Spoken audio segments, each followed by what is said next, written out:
आ रहे हो किशोर कोण पत्रकार घ्या बोला ना पत्रकारांना बोला नंतर रिपीट झालेला आहे म्हणजे जे आपल्या संकल्प पत्रात किंवा पंतप्रधान बोलले खरं तर ते मागच्या वर्षीचं 6,000 होतं आता या वर्षीचं आम्ही 6,000च्या वरती जायला पाहिजे होतं 25 रुपये 50 रुपये 100 रुपये परंतु ते झालेलं नाही 1 रुपयात पीक विमा योजना होती आता ही बंद झालेली आहे मला वाटतं 3 आठवड्यापूर्वीच्या कॅबिनेटमध्ये हा निर्णय झालेला आहे आणि सगळ्यात महत्वाचं आता पीक विमा हा दुष्काळ ओला येईल सुका येईल पाऊस येईल अतिवृष्टी येईल असा कोणताही विमा मिळणार नाही फक्त पीक कापणी प्रयोगावर विमा मिळणार आहे म्हणजे कोणती नैसर्गिक आपत्ती आलं तर शेतकऱ्यांना विमा चला ठीक आहे कमी जास्त आधी भेटत होता आता तो नवीन याच्यानुसार बंद झालेला आहे मी पानंद रस्त्याचा मुद्दा मांडत होतो 45,000 गावामध्ये पानंद रस्ते करू अशा प्रकारचं भारतीय जनता पार्टीच्या या संकल्प पत्रात म्हटलेलं आहे हा तर झालं समजा 1.25 लाख धरून चला पण आत्ताच्या वेळेला 6 महिने झालेले आहे याचे पैसे शेतकऱ्यांनी भरलेले आहे सौर ऊर्जेचे याचं अजूनही 6 महिने 34,000 25,000 तुम्हाला ते माहिती आहे कोणत्या किती याची मोटर त्याला ते भरावं लागतं 7.5 पण अजून हे सौर ऊर्जेवरचे पंप काही मिळत नाही आणि आपण जे म्हटलं होतं ऊर्जादाता अन्नदाता म्हणेल ऊर्जादाता लोड शेडिंग मुळे चला पाऊस आता झालेला आहे पाऊस चांगला वाईट हा चर्चेचा वेगळा मुद्दा आहे परंतु हा अन्नदाता काय ऊर्जादाता बनवू शकत नाही लोड शेडिंग मोठ्या प्रमाणात सगळीकडे चालू आहे त्याच्यानंतर लाडक्या बहिणीचे 21 रुपये आपण म्हटलं उलट 9-9.5 लाख बहिणींचे पैसे आपण कमी केले आणि सगळ्यात महत्वाचं हर घर जल आणि हर घर छत ही योजना आहे. ही खरं तर पंतप्रधानाची मोठी महत्वाकांक्षी योजना आहे. पण हर घर जल मध्ये जर तुम्ही विचार केला तर महाराष्ट्रातल्या संभाजीनगर मधल्या जवळपास 945 योजना जलजीवन मिशनच्या या निधीअभावी बंद आहेत.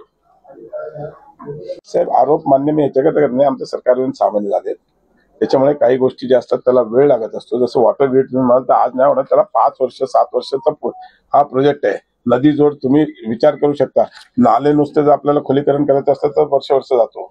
नदी जोडला वेळ लागतो. या प्रोजेक्टला नक्कीच वेळ लागेल. अनेक बाकीच्या पण योजना त्यांनी सांगितल्या, नक्कीच त्याच्यामध्ये लक्ष घालून मी जसं माझ्या डिपार्टमेंटचं होतं, मी सोलार एनर्जी मी तुम्हाला उत्तर दिलं की ऑलरेडी वॉटर ग्रीड आम्ही इव्हन पॉवर ज्या सोलार ह्याच्यामध्ये काय म्हणतात मला एकदम सोलार ग्रीड साठी त्यासाठी पण आम्ही आज जो म्हणजे आम्ही 300 मेगावॅट म्हणजे आम्ही ऑलरेडी इन्स्टॉल केले या 6 महिन्यात, आणि आमचं पुढचं टार्गेट आहे की 1500 मेगावॅट आम्हाला पुढच्या 6 महिन्यात करायचं. त्यांच्या या आंदोलनाचा असा एक अर्थ निघतो की राज्य सरकारनं जे काही मधल्या टर्ममध्ये काहीच कामं केली नाहीत असाही अर्थ होऊ शकतो. कारण असं आहे, तुम्ही आज समृद्धीचा 3रा टप्प्याचं उद्घाटन झालं, कोस्टल रोडचे अनेक रस्ते प्रोजेक्ट झाले, अटल रस्ता झाला, आज पनवेल टू सॅन रस्त्याचं हे झालं.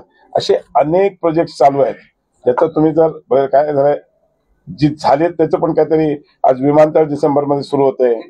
नाही, तुम्ही विचारलेल्या प्रश्नाचं तुम्हाला उत्तर देतो. त्यांनी तो प्रश्न विचारला नाही. मी काहीच नाही केलं, तुम्ही सांगतो ना काय केलंय ते. आमचं सरकार हे काम करते आणि नक्कीच यापुढेही काम करत राहू.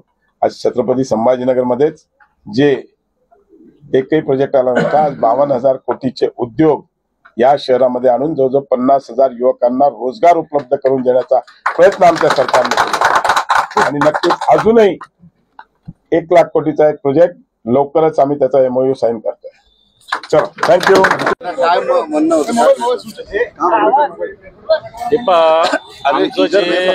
क्या हुआ तेरा वादा आंदोलन संपूर्ण मराठवाड्यातल्या 8 जिल्ह्यात 72 तालुक्यात आणि गावोगाव सुरू झालेलं आहे. या आंदोलनातून या मराठवाड्यात आज हजारो गावामध्ये शिवसैनिकांनी तलाठ्यापासून ग्रामसेवकापासून तर विभागीय आयुक्तापर्यंत आम्ही निवेदनं दिलेली आहे. पण आमच्या आंदोलनाच्या 2ऱ्या टप्प्यामध्ये मंत्री, आमदार, खासदार जे सत्ताधारी पक्षाचे आहेत त्यांना सुद्धा निवेदन देण्याचं, कारण बेसिक क्या हुआ तेरा वादा यांनी जो संकल्प पत्र काढलेलं आहे महायुतीनं, जो जाहीरनाम्याचे जे 25 मुद्दे जाहीर केलेले आहे ते मुद्दे घेऊनच आम्ही क्या हुआ तेरा वादा म्हणतो. त्यातले आम्ही 10 शेतकऱ्यांचे मुद्दे प्रामुख्यानं मांडलेले आहेत.